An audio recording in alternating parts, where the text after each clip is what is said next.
Hello दोस्तों, नमस्कार। आज की इस वीडियो में हम बात करने वाले हैं, अगर आप फ्लिपकार्ट से कोई भी प्रोडक्ट को परचेज करते हैं तो ऐसे में काफ़ी सारे सवाल होते हैं कि एक्चुअली में कोई प्रोडक्ट ख़राब निकल आया तो उसे हम रिफ़ंड किस तरीके से कर सकते हैं, या फिर आपने कोई प्रोडक्ट परचेज कर लिया है और आप उसे रिफ़ंड करना चाहते हैं तो पैसे आपको किस में लेना है, किस में आपको सबसे ज़्यादा जल्दी मिलेंगे और इसी के साथ में किस तरीके से आपको करना है। प्रोडक्ट आप परचेज कर रहे हैं तो आपको कौन सी बात को ध्यान में रखकर प्रोडक्ट को परचेज करना है, ताकि अगर आपका प्रोडक्ट समझ में नहीं आता है या फिर आप प्रोडक्ट को वापस करना चाहते हैं तो किस तरीके से कर पाएंगे, आज की इस वीडियो में हम जानेंगे। मैंने यहाँ पर एक पेन ड्राइव यहाँ पर परचेज किया था और जो कि यहाँ पर इसकी जो प्राइस थी 486 रुपए। ठीक है, अब आप यहाँ पर देख सकते हैं जो कि मैंने यहाँ पर रिफंड के लिए रिक्वेस्ट की थी और जो कि मेरा रिफंड यहाँ पर कंप्लीट यहाँ पर दिखा रहा है। ठीक है, अब ऐसे में जो आपका पैसा है वो काफी लोगों के कमेंट ये होते हैं कि पैसा एक्चुअली में दिखाई नहीं रहा है वहां पर रिफंड का यानी कि कंप्लीट दिख रहा है। ठीक है, तो उनके क्या कारण होते हैं वो भी मैं आपको इस वीडियो में बताऊंगा। ठीक है, तो चलिए, तो आपको जब भी अगर आप रिटर्न डालना है यानी कि रिफंड की, तो आपको किस तरीके से डालना है, कौन सी बात को आपको ध्यान में रखना है। ठीक है, और इसी के साथ में अगर आपकी जो कि रिटर्न का ऑप्शन नहीं आ रहा है तब आपको किस तरीके से रिटर्न करवाना है, तो जो कि मैं आपको सारे तरीके हैं मैं आपको इस वीडियो में बताने वाला हूं, जो कि आप बहुत ही आसानी से और अपना प्रोडक्ट को रिटर्न कर सकते हैं।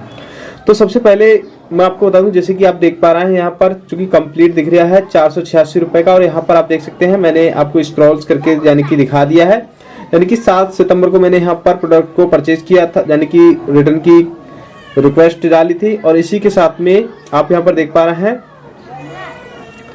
10 सितंबर को, ठीक है, मेरा यहाँ पर जो ऑर्डर है यानी कि वो मैंने उससे ऑर्डर दे दिया था। ठीक है, और उसके बाद में यहाँ पर 10 तारीख को ही शाम के टाइम जो कि मेरा यहाँ पर रिफंड है वो मेरा यहाँ पर आ गया था। ठीक है, यानी कि 24 घंटे के अंदर अंदर अगर आप यूपीआई के थ्रू रिफंड वापस लेना चाहते हैं तो 24 घंटे के अंदर ही अंदर आपका यहाँ पर जो रिफंड है वो यहाँ पर आ जाता है आपके यूपीआई अकाउंट में। ठीक है, अब ऐसे में कई बार ऐसा होता है काफी लोगों के यूपीआई अकाउंट नहीं होते हैं तो वो किस में यानी कि रिफंड को ले सकते हैं। ठीक है, जो भी आप एप्लीकेशन चला रहे हैं, जैसे कि आप फ्लिपकार्ट चला रहे हैं तो फ्लिपकार्ट के ही वॉलेट में आप पैसे को ले सकते हैं, पर उसकी आपको एक चीज बता दूं, आपने अगर 1 साल तक उन पैसों को खर्च नहीं किया तो वो ऑटोमेटिक एक्सपायर यानी कि खराब हो जाएंगे, यानी कि आप उन पैसों को फिर यूज नहीं कर सकते हैं। तो जब भी आप अपने किसी भी वॉलेट में पैसे ले रहे हैं शॉपिंग के, तो उससे आप 1 साल से पहले उन पैसों को यूज कर लीजिएगा। ठीक है, और मुझे लगता है यूज कर ही लेता है व्यक्ति। ठीक है, और मुझे लगा कि आपको ये बात बताना चाहिए।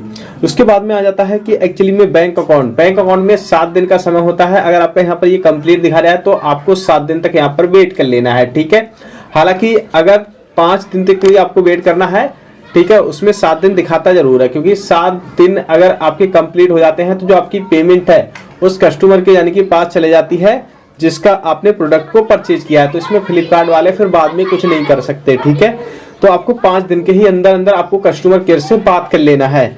अब ऐसे में अब मान लेते हैं यहाँ पर आपको रिटर्न का रिक्वेस्ट डालने का ऑप्शन नहीं आ रहा है, तो आपको यहाँ पर हेल्प का ऑप्शन मिलेगा, इस पर आप सिंपली क्लिक करेंगे और आपको यहाँ पर चैट का ऑप्शन मिल जाता है। चैट के द्वारा आप कस्टमर केयर से बात करके अपने प्रोडक्ट को रिटर्न करवा सकते हैं बहुत ही आराम से। ठीक है, और ऐसा नहीं है कि आपने प्रोडक्ट परचेज कर लिया है यानी कि 1-2 मंथ पहले, और ठीक है, और आप यहाँ पर रिटर्न करना चाहते हैं, या तो उसकी पॉलिसी में होना चाहिए। अगर आपने प्रोडक्ट यहाँ पर अभी परचेज किया है और इसी के साथ में प्रोडक्ट खराब निकला है और वहाँ पर रिटर्न का भी ऑप्शन नहीं आ रहा है, तब भी आप यहाँ से रिटर्न यानी कि करवा सकते हैं कस्टमर केयर से बात करके, क्योंकि जो फ्लिपकार्ट वाले हैं जो भी प्रोडक्ट आप परचेज कर रहे हैं उसका जो पैसा है 7 दिन तक वो अपने पास रखते हैं। ठीक है, और ऐसे में तो जो भी सामान आप परचेज कर रहे हैं तो उसका पैसा वहां पर फंसा हुआ होगा, तो ऐसे में उससे फ्लिपकार्ट वालों की बात माननी पड़ती है। ये DSLR मैं यहाँ पर परचेज कर रहा हूँ और ऐसे में मैं इस प्रोडक्ट को यहाँ पर डायरेक्ट ही बाय कर लेता हूँ। ठीक है, पर मैं यहाँ पर इसकी जो पॉलिसी है वो चीज़ नहीं देखता हूँ। ठीक है, जैसे कि ये है, जैसे कि देख पा रहे हैं 7 डे यानी कि ब्रांड सपोर्ट, यानी कि इसमें ब्रांड सपोर्ट है, यानी कि जो जिसका ये प्रोडक्ट है, ठीक है, वो आपकी सपोर्ट करेगा इसमें, यानी कि सीधे साफ साफ दिया गया हुआ है कि यहाँ पर फ्लिपकार्ट वालों का कोई मतलब नहीं रहेगा। हालांकि फ्लिपकार्ट वाले मदद करते हैं, ऐसी बात नहीं है, कुछ भी फ्लिपकार्ट वाले मदद करते हैं। ठीक है, और इसी के साथ में जैसे कि मैं आपको 1-2 प्रोडक्ट और दिखा देता हूँ। इस प्रोडक्ट को लेते हैं तो यहाँ पर देख सकते हैं 7 डे रिप्लेसमेंट। ठीक है, यानी कि आपका प्रोडक्ट के जो पैसे हैं वो वापस नहीं होंगे, बस आपको यानी कि ये वाला प्रोडक्ट बदल के दूसरा प्रोडक्ट यहाँ पर मिल जाएगा। इनका कहने का मतलब ये होता है, आप यहाँ पर देख ही पा रहे हैं, ठीक है। रिप्लेसमेंट का मतलब ये होता है। क्लिक करते हैं और उसके बाद में हम ऊपर की तरफ स्क्रॉल करते हैं तो यहाँ पर आप देख सकते हैं 10 डे रिटर्न। तो हम 10 दिन तक कोई भी प्रोडक्ट यानी कि इस प्रोडक्ट को रिटर्न कर सकते हैं अगर हमारी समझ में नहीं आता है तब, ठीक है। तो ये सारी चीजें हैं, आपको देखना बहुत ही ज्यादा जरूरी होता है जब भी आप फ्लिपकार्ट पर शॉपिंग कर रहे हैं तब, ठीक है। और आपके मन में फिर भी किसी प्रकार कोई भी सवाल है या कोई भी कंफ्यूजन है तो मुझे नीचे कमेंट सेक्शन में बता सकते हैं। मिलते हैं नेक्स्ट वीडियोस में।